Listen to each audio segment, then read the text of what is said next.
truth was just beginning. January 1944. The Pacific sky is pale gold, the kind of dawn that hides danger behind beauty. Far below, the Solomon Sea glimmers like glass. Above it, a lone P-38 Lightning hums through the clouds, twin engines slicing the silence.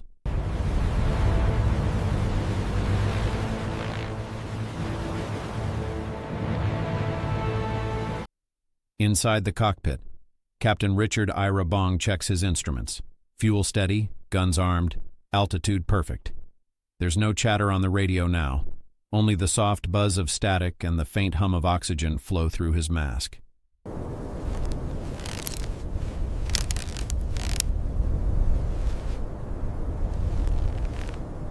He spots them first, a tight V formation of Japanese fighters, their silhouettes black against the morning sun. He doesn't hesitate. Throttle forward. The Lightning dives. Machine guns flare. The air fills with thunder and smoke as Bong cuts through the enemy formation with surgical precision. In seconds, 2 planes spiral into the sea. At 23, he's already an ace many times over. But to understand how this quiet farm boy from Wisconsin became the most lethal pilot in the Pacific, we must go back to the beginning of a world at war. The objective is to push them out of Leh and secure the coastline here. The world in 1941 was burning. Across Europe, the German war machine rolled over nations with terrifying speed. In Asia, Imperial Japan had already claimed large portions of China and Southeast Asia, hungering for resources and dominance. By December, the Pacific would erupt into flames. When Japanese aircraft struck Pearl Harbor on December 7, 1941, the shock tore through the United States like an electric current. Isolation ended overnight. The American people, stunned and enraged, turned every field, factory, and shipyard into instruments of war. Watch the clearance on that starboard side. All right, easy now, bring it down slow. Young men volunteered by the hundreds of thousands. Among them was a quiet, soft-spoken farm boy from Poplar, Wisconsin, Richard Bong. He wasn't built like a fighter. He was polite, humble, more comfortable fixing engines or fishing by the river than talking about himself. But from the moment Bong saw an airplane for the first time, a biplane swooping low over his family's farm, he was captivated. The sound of the propeller became a calling. In 1938, he enrolled at Superior State Teachers College. Yet his real education began when he joined the Civilian Pilot Training Program, a government initiative designed to prepare America's youth for the possibility of war. There, instructors noticed something unusual. Bong wasn't just talented, he was instinctive. He understood flight not as mechanics, but as motion, rhythm, and feeling. By 1941, the U.S. Army Air Corps, soon to become the U.S. Army Air Forces, offered him a commission as an aviation cadet. His first training flights at California's Rankin Field revealed the same effortless control that would later define his combat record. Bong flew as if the aircraft were part of him. Instructors said his hands and the control stick moved like water over stone. He learned gunnery, formation flying, combat roles, and energy tactics, but he also learned discipline. The Air Forces demanded precision, and Bong delivered. He finished near the top of his class and earned his wings in January 1942. America was already deep into the war effort. The Pacific theater stretched over thousands of miles, from the jungles of New Guinea to the coral reefs of the Solomons. To fight across those distances, America needed something new, a long-range fighter that could escort bombers and strike deep behind enemy lines. That fighter was the Lockheed P-38 Lightning. With twin engines, a central cockpit, and a distinctive twin-boom tail, the P-38 looked unlike any aircraft in the sky. It could climb faster, fly farther, and deliver more firepower than almost anything Japan had. It was fast, stable, and deadly in the hands of a pilot who understood its rhythm. Richard Bong would soon prove to be that pilot. By late 1942, the young lieutenant was assigned to the 49th Fighter Group, a unit hardened by months of brutal air battles in the Southwest Pacific. Stationed at remote airstrips carved from jungle mud, the 49th flew endless missions defending supply convoys, escorting bombers and intercepting Japanese raids. The environment was punishing: heat, malaria, constant mechanical breakdowns, and sudden enemy attacks from above the tree line. Bong adapted quickly. His early sorties were cautious, learning enemy tactics, studying how Japanese Zero pilots maneuvered, and testing the P-38's strengths. He learned that patience, not aggression, won air battles. He climbed higher than his opponents, used his speed to dive, strike, and pull away before they could react. By the time he claimed his first aerial victory, his fellow pilots already spoke of him with respect.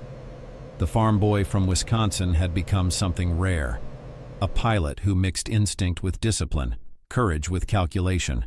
But this was only the beginning of his transformation. Ahead lay the jungles of New Guinea, the deadly air battles of the Solomons, and a record that would make him America's greatest ace. To understand how he mastered that unforgiving theater, we must first follow him into the next stage of the war, where the Pacific became both his battleground and his proving ground.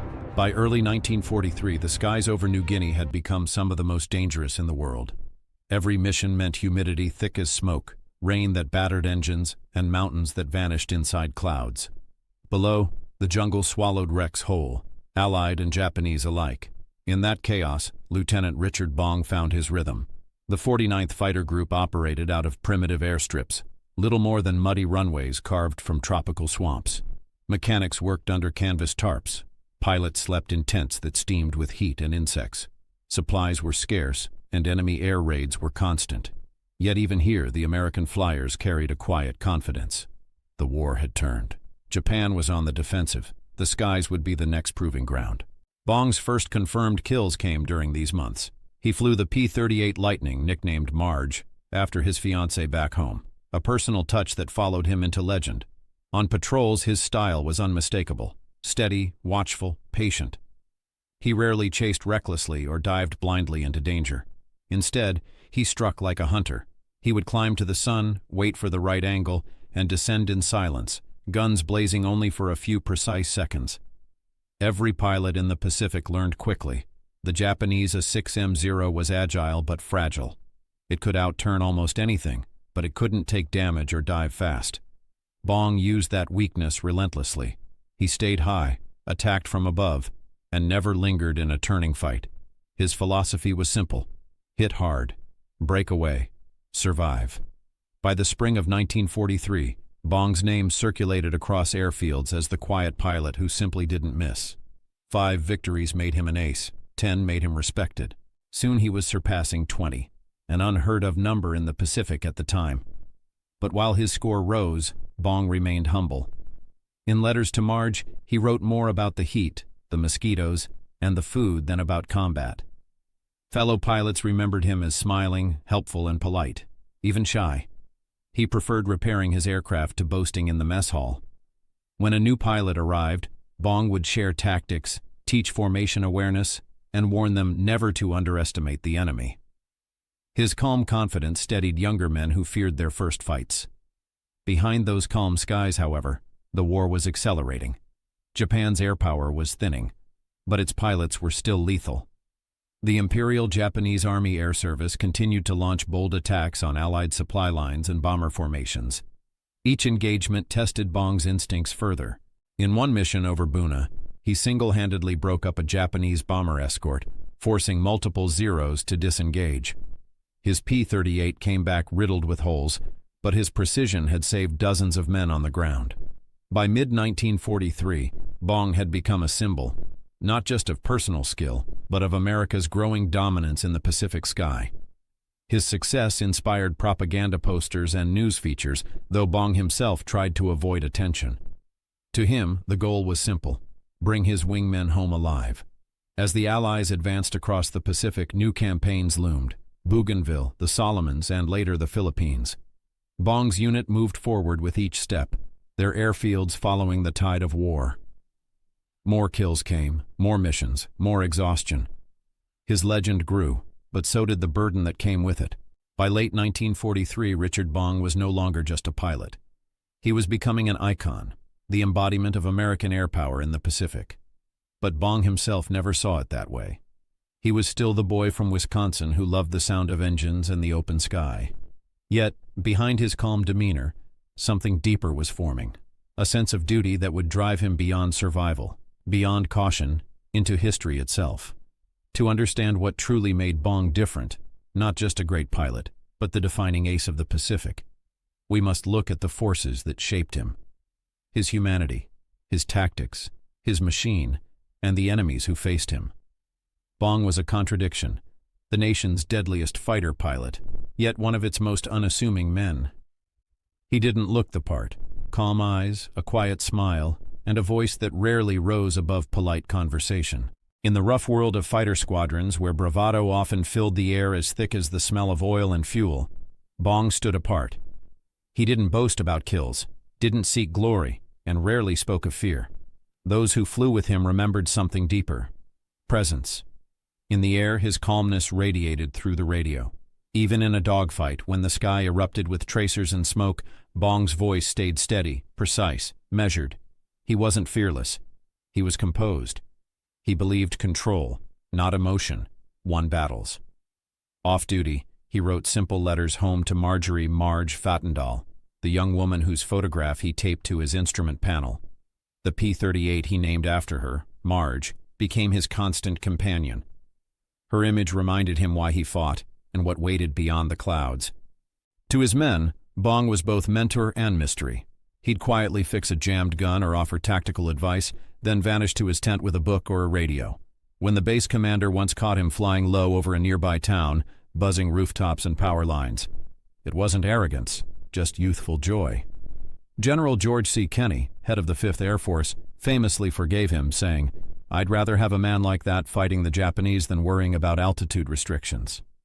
That moment defined Bong's spirit: disciplined, daring, but never reckless. It was the essence of an ace whose courage came not from ego, but from mastery. Unlike many pilots who relied on aggression, Bong's brilliance was strategic patience. He studied his opponents, learning every habit, every weakness. He knew the Japanese Zero could turn inside almost anything, but it couldn't dive or absorb hits. The P-38, with its twin Allison engines, was faster in a dive and steadier in fire. Bong used that advantage relentlessly. Keep tight formation. His dogfights followed a rhythm. He climbed high, positioned himself above the enemy formation, and waited. When he struck, it was with terrifying precision, short bursts, not wild sprays. Every second of firing mattered, every tracer counted. In a single pass, he could down one, sometimes two aircraft, before vanishing back into the clouds. Other pilots called him ice cold. But Bong's secret wasn't coldness, it was focus. He flew with an internal clock that never rushed, never panicked. In the chaos of air combat, where seconds decided life or death, Bong's calmness became his sharpest weapon. He also mastered the P-38's unique handling. The twin engines gave the plane stability, but it required finesse. Too much throttle imbalance and it could spin uncontrollably. Bong understood those limits instinctively, feeling the aircraft's response through every vibration of the stick. His success rate was astonishing. By the end of 1943, Bong had shot down more enemy planes than any American pilot alive. But to him, the measure of success wasn't the tally. It was survival, mission completion, and bringing his wingman home. He once told a fellow flyer, "If you think about the score, you'll stop thinking about staying alive." That philosophy became gospel among the 49th Fighter Group. The Lockheed P-38 Lightning was unlike any other fighter of its time. With its twin booms and central nacelle, it looked futuristic, even alien. But beneath its sleek shape lay engineering that revolutionized aerial warfare.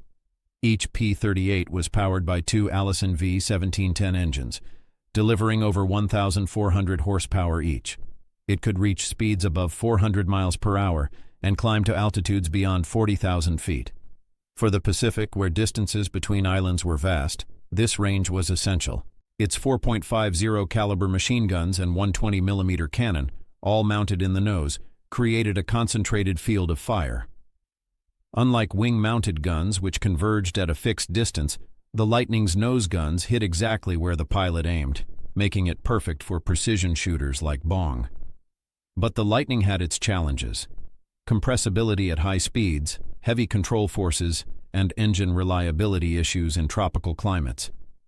Pilots who mishandled it could easily stall or crash. Bong, however, treated it like an extension of himself. He could push it to the edge and pull it back with grace. To the Japanese, the P-38 was a terrifying presence. They nicknamed it 2 planes, 1 pilot. Its speed and firepower shattered old tactics. And in Bong's hands, it became a scalpel. Swift, exact, merciless. The bond between pilot and plane shaped his legend. The lightning amplified Bong's natural instincts, turning a quiet Midwestern airman into the embodiment of American air superiority. But mastery had its price. Each victory carried the weight of survival, and each mission pulled him closer to the limits of human endurance. For all his calmness in the cockpit, Richard Bong carried a burden few could understand. Every kill, every mission added to a reputation that grew beyond his control. By mid-1944, his name filled headlines back home.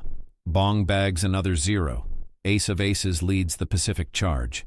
To the public, he was a symbol of American courage. To Bong, he was just trying to survive another day. War heroes are often celebrated, but few are prepared for the loneliness that follows fame in combat.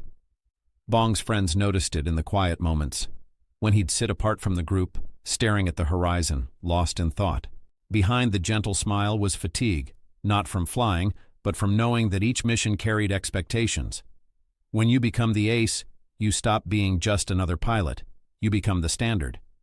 Every mission that didn't end in victory felt like failure, and every victory came with guilt. Bong's letters to Marge revealed glimpses of this inner world. He wrote of missing home, of wanting peace, of wishing the war would simply end. He didn't crave medals or recognition. He craved rest. And yet he couldn't stop flying. Because flying wasn't about glory. It was who he was. The air was his language, the P-38 his heartbeat. Even when fatigue set in, even when command offered him rest, Bong volunteered again and again, not for fame but for the men who looked to him as proof that survival was possible. The weight of greatness never left him. It just grew quieter, heavier, more personal. As his fame spread, Bong's role shifted from ace to teacher. He became the man young pilots turned to when they first arrived in the humid chaos of New Guinea or the Philippines. He'd walk them through tactics, gun harmonization, engine management, and what to do when their nerves froze mid-dogfight. He wasn't a loud leader. He led by presence. Before missions, he'd gather the squadron, map in hand, explaining the plan with clarity that cut through fear. "Stay high," he'd say. "Make them come to you." Simple, practical, effective. He understood that fear was natural. Panic was fatal. So he trained his men to think before reacting, to conserve ammo, to fight smart, not wild. If a rookie panicked and broke formation, Bong didn't scold him. He'd quietly fly alongside, steady as a shadow, and lead him home. General Kenny noticed this natural mentorship early. He once said, "Bong could teach more in 5 minutes of flying than I could in 5 hours of talking." It wasn't charisma, it was example. His composure became contagious. Many pilots later credited Bong for their survival. They didn't try to imitate his record. They tried to imitate his calm. That calm became a form of leadership stronger than any rank. When command finally grounded him in 1944, ordering him home for safety, Bong resisted. He wanted to keep flying, to keep teaching. But Kenny insisted, "You've done enough for one war." Reluctantly, Bong obeyed. Yet his absence left a quiet void in the skies over the Pacific. In the diaries of Japanese airmen, mentions of the twin-boomed monster appeared often. They spoke of a silver plane that struck from the sun, too fast to fight, too precise to evade. The P-38 had become synonymous with terror, and among the most feared of them all was the American ace they called the White Lightning. Japanese pilots soon realized they weren't fighting an ordinary foe. Bong's ambush tactics, diving from altitude, striking in seconds, mirrored the principles of Bushido in reverse. He fought not for death or honor, but for victory and survival. Intelligence reports intercepted from the Imperial Japanese Army Air Force showed growing concern about the P-38's dominance. Commanders issued special instructions: Avoid extended combat with twin-engine enemy fighters. They possess superior diving speed and fire concentration. To be singled out in enemy briefings was rare. Bong's presence in the Pacific theater became a psychological weapon as much as a tactical one. The Japanese began adjusting their patrol routes, changing their altitudes, even modifying formations to avoid lightning attacks. That shift, from technical superiority to psychological warfare, marked a turning point. Bong didn't just dominate the skies, he reshaped how the enemy flew. And though the Japanese never saw his face, his legend haunted their every mission, a ghost of precision that fell from the clouds. By late 1944, the war was changing. The tide had turned and the Allies were closing in across the Pacific. For Bong, victory brought no relief, only reflection. The skies he once ruled now carried the echoes of those who never came home.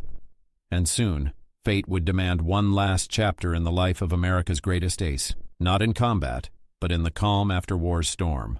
It was December 1944, and the Pacific was burning brighter than ever. The Allies had invaded the Philippines, beginning with Leyte and pushing north. The Japanese fought ferociously, determined to halt the American return that General MacArthur had promised. Above those islands, the sky became a churning, endless battlefield. Bombers, fighters, flak bursts, smoke, and flame. For Major Richard Bong, now the top American ace, this was the most decisive and dangerous phase of the war. He had already been sent home once, for his own safety, but his spirit never rested. After brief publicity tours and war bond drives, Bong pleaded to return. He wanted to fly again, to contribute, to finish what he started. The Air Force relented. By mid-1944, he was back in the Pacific. The missions were different now. The Japanese, though weakened, still defended with desperate intensity. Kamikaze attacks had begun. The skies were full of chaos and courage. For Bong, it was familiar and fatalistic. He flew his P-38 Marge through formations of bombers and fighters, intercepting waves of enemy aircraft diving toward American ships. He was no longer chasing scores. He was protecting lives. Each mission was a test of endurance. Long-range flights over ocean, often in turbulent weather, often against unseen foes. By late 1944, his tally had reached 40 confirmed aerial victories, a number unmatched by any other American pilot in the Pacific War. It was an achievement that combined mastery, survival, and instinct. But numbers never defined Bong. His focus was precision. Even with hundreds of hours in combat, he never lost discipline. His trigger bursts remained short and lethal. His formation flying, flawless. His awareness, almost supernatural. Those who flew with him described a strange stillness during battle. While others gritted their teeth and shouted over the radio, Bong's voice remained calm, clipped, professional. He didn't panic when tracers flew past the canopy. He didn't curse when fuel ran low. He simply adjusted, reacted, and endured. In one engagement over Ormoc Bay, Bong led a flight of P-38s against a formation of Japanese Ki-61s, Tonys. The enemy had the altitude advantage, a dangerous position. But Bong knew the Lightning's strengths. He rolled inverted, dove hard, using the P-38's superior dive speed to gain momentum. Within seconds, he fired a perfect deflection burst. One Tony erupted in flame. Another tried to break into a climb, but Bong stayed just long enough to hit its wing route, forcing the pilot to bail out. In that brief engagement, he downed 3 aircraft and led all his men home alive. It was this balance of courage and caution that defined him, the ability to win without recklessness. He was not a killer. He was a craftsman of aerial combat.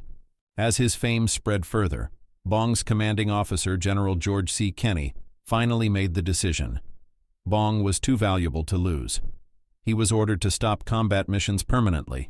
Instead, he would serve as an instructor and test pilot, training new aviators for the coming invasion of Japan. Bong protested. "Sir," he reportedly said quietly, "I can't stop now." But the order stood. By early 1945, he was officially grounded, a living legend, but one no longer allowed to fight. To many, it seemed a fitting end to a heroic career, the ace who survived hundreds of dogfights, who never lost a wingman, who outflew every enemy. But Bong himself felt unfinished. He was proud, yes, but restless. The war still raged, and he was watching it from the ground. It was then that destiny offered him a new challenge, one outside the battlefield. The U.S. Army Air Forces assigned him as a test pilot for America's newest jet fighter, the Lockheed P-80 Shooting Star, a revolutionary machine that marked the dawn of the jet age. For Bong, the assignment was an honor. The P-80 represented everything he believed in: progress, speed, the future. But it was also unknown, unpredictable, and dangerous. Jets were new. Engines failed, controls locked, ejection systems were primitive, and Bong, ever the pilot, refused to let anyone else take the risk first. As 1945 unfolded, the war was nearing its end. Japan was collapsing. American forces had reached Okinawa. The sound of propellers was giving way to the roar of jets. And Richard Bong, the quiet farm boy who had once dreamed of flight, stood at the edge of that transformation. He had survived every danger of the Pacific sky. But his final mission would not come in battle. It would come in peace, and it would cost him everything. It was August 6th, 1945, a date already etched in history for a different reason. That morning, the world would change forever when the B-29 Enola Gay dropped the atomic bomb on Hiroshima. But on the other side of the Pacific, in the quiet California air, another story was unfolding, one that would close the chapter of America's greatest ace. Major Richard Ira Bong was preparing for a test flight. The location: Lockheed Airfield, Burbank, California.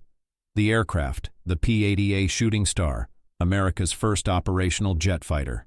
He had flown it before, the roar of the turbojet, the sheer acceleration, but every test was a gamble. Early jets were temperamental. Engine flameouts, fuel flow issues, and compressor stalls were common. Yet Bong accepted the assignment with the same quiet resolve he had carried through every mission in war. He climbed into the cockpit, methodical as always. Checklist, controls, fuel, canopy, instruments. Ground crew gave the thumbs up. Bong waved lightly, almost shyly. The engine roared to life, a sound different from any propeller-driven aircraft. Smooth, deep, almost alien.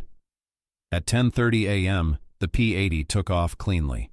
Witnesses said it climbed gracefully into the summer sky, banking west toward the San Fernando Valley. Then, moments later, something went wrong. At roughly 300 feet of altitude, the jet's fuel pump failed. The engine cut out instantly. Bong had no power, no thrust, and almost no altitude to recover. The canopy never opened. The aircraft nosed down sharply and struck the ground in a fiery explosion. There were no survivors. The man who had cheated death across hundreds of combat missions in the Pacific, who had faced the best pilots Japan had ever produced, was gone in seconds, not by gunfire or enemy skill, but by a mechanical failure in peacetime skies. News reached the press within hours, but few saw it. That same morning, the headlines were consumed by Hiroshima. The world had entered the atomic age, and Bong's death, the passing of the greatest American ace, was almost lost in the noise of history's deadliest day. General Kenny wept when he heard. "I sent him home to keep him safe," he said, "and the war got him anyway." In Wisconsin, Marjorie Vattendahl, the woman whose name adorned his P-38, received the telegram. They had been married just 6 months earlier. At his funeral, the small town of Poplar, Wisconsin, fell silent. Flags lowered, schools closed, and veterans saluted. Farmers who had followed his rise from newspaper clippings stood beside pilots in dress blues. There were no speeches of triumph, only of loss and pride. Because Richard Bong's story wasn't just about victory, it was about character, the rare combination of courage, humility, and mastery that defined a generation. Even in death, Bong represented the passing of an era.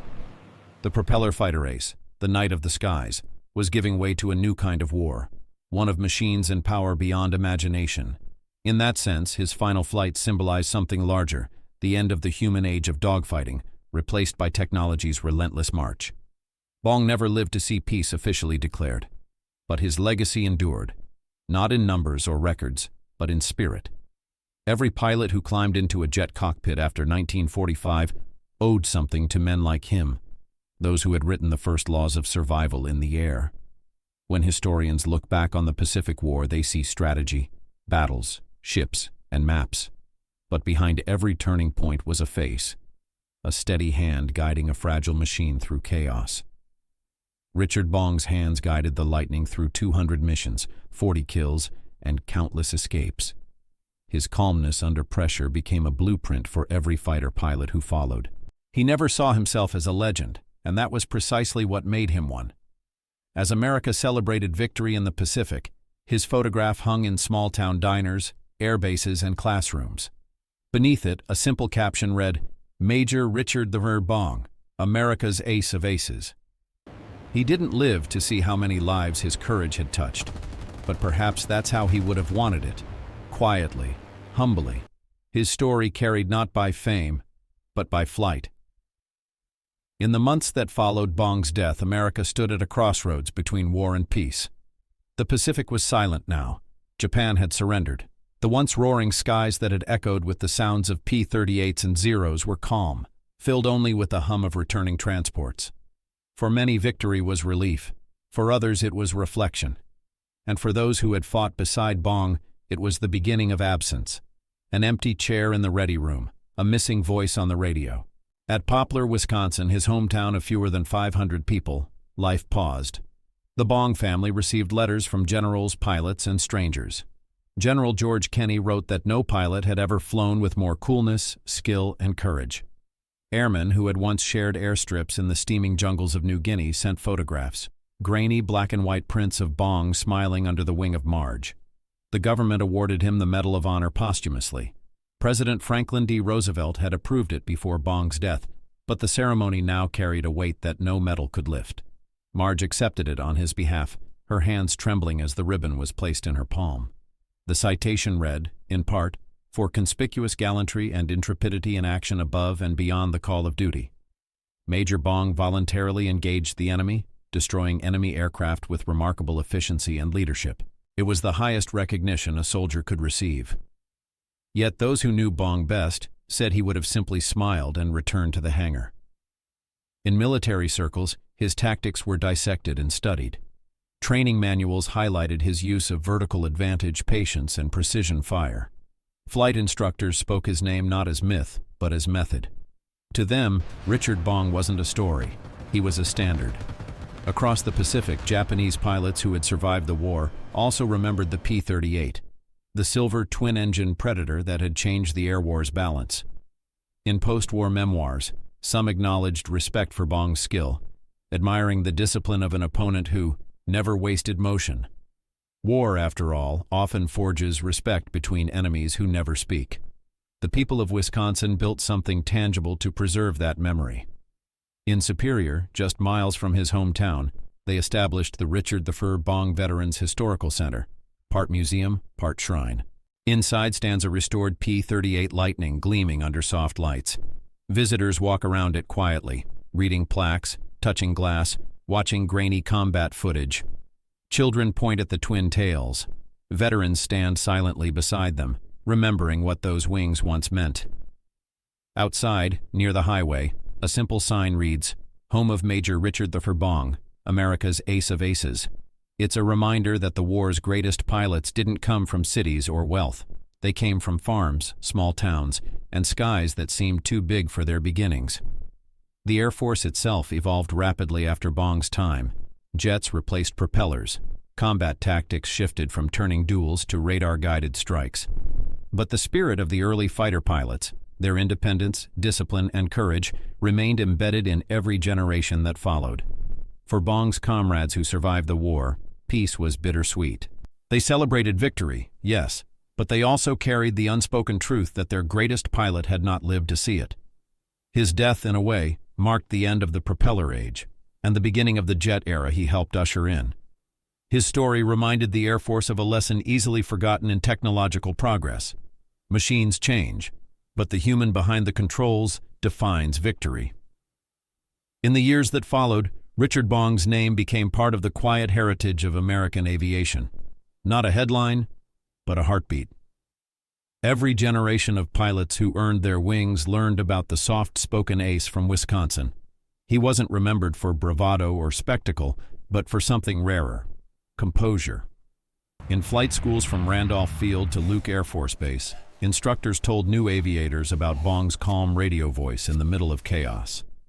They studied his ability to stay patient, his insistence on never wasting ammunition, and his refusal to treat war like a game. His approach wasn't romantic, it was disciplined. He fought not with emotion but with control. And that, more than his 40 victories, became his greatest lesson to the generations that followed. As the jet age advanced, Bong's influence stretched far beyond the P-38. Pilots flying F-86 Sabres in Korea, F-4 Phantoms in Vietnam, and even F-15s in later decades would refer to him as the pilot's pilot. They quoted his philosophy, "You win the fight before you fire the first shot." He represented the purity of aerial combat, not aggression, but mastery. Back home, the people of Poplar refused to let time erase their son's memory. They built the Bong Memorial Bridge connecting Superior, Wisconsin to Duluth, Minnesota, a steel span over the St. Louis Bay that carries thousands of travelers each day. Few of them know the name's origin, but it stands as a living monument to a man who crossed much greater distances in the skies. Each year, veterans and families gather beneath it to lay wreaths and recite his story. No music, no fanfare, just the sound of wind off the water, and silence. Because Bong's legacy was never about noise. It was about grace under pressure. Even in popular memory, Bong's record remains unmatched. He remains America's highest-scoring fighter ace, a title that has endured through every war that followed. Others flew faster jets, faced deadlier missiles, and logged longer missions. But none embodied the balance of courage, skill, and humility quite like him. His P-38 Marge, long lost to the Pacific, became a legend of its own. Photographs of its twin booms and painted nose still circulate in aviation circles, a symbol of an era when victory depended on the pilot's nerves more than the aircraft's design. A replica now stands beside his museum, polished silver, name painted proudly beneath the cockpit. When visitors stand before it, they often ask the same question: how did one man do it? The answer lies not in his trigger finger, but in his mindset. He didn't fly to destroy, he flew to protect. His wingmen, his mission, his cause. That distinction separated Bong from nearly every other ace of his time. In the decades after World War II, as America entered the Cold War and the space race, Bong's story quietly faded from mainstream attention. But among aviators, those who live by lift, drag, and instinct, his name never disappeared. They still spoke of him as a compass for what it meant to be a professional. When astronauts later broke the atmosphere, they traced their lineage back to men like him, pilots who first taught humanity how to balance bravery and control at the edge of possibility. Today, visitors walking through the Bong Veterans Historical Center see more than medals and photographs. They see a life that represents something timeless, the idea that greatness doesn't always shout. Sometimes it flies quietly, steady, measured, unstoppable. And though history tends to remember explosions, battles, and victories, Richard Bong's story endures because of what it lacked: ego. He proved that the highest form of mastery is humility. History often celebrates noise, the thunder of guns, the roar of engines, the moment of victory. But sometimes the truest stories live in the quiet between those sounds. Richard Bong's life was one of those stories. He wasn't larger than life, he was simply steady within it. While others sought glory, Bong sought precision. While others chased fame, he chased excellence. And in doing so, he defined what it meant to be a professional warrior: calm, disciplined, and utterly devoted to his craft. In a war filled with destruction and ego, Bong's legacy feels almost paradoxical. He was the deadliest pilot in American history, yet he never glorified killing. He found peace in mastery, not in dominance. His victories weren't just measured in aircraft destroyed, but in lives protected. His wingmen, his fellow pilots, the soldiers on the ground who survived because of his precision in the air. Every era of flight since has carried something of him. When a pilot steadies trembling hands before takeoff, when an instructor tells a student to breathe, to think, to wait for the right moment. That is Richard Bong speaking across generations. He never saw the world he helped secure. He didn't watch the peace that followed or the jet age he helped create. But in a way, his final flight marked the bridge between the old world and the new, between propellers and jets, between war and peace. His death on the same day as Hiroshima's destruction feels symbolic. One life ending quietly, as another era of unimaginable power began. Today, when sunlight glints off the aluminum skin of a modern fighter jet, it still reflects the spirit of the young man from Wisconsin, who once took to the skies with nothing but courage, patience, and a sense of duty. His story reminds us that history's greatest heroes aren't always those who shout the loudest. Sometimes they're the ones who simply fly straight, through fear, through fire, through history itself, and never lose their way. Major Richard Bong, America's ace of aces. Not for the number of enemies he downed, but for the calm heart that carried him higher than all.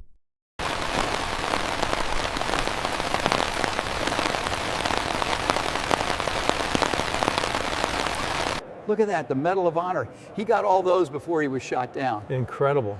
What a contrast with the jet.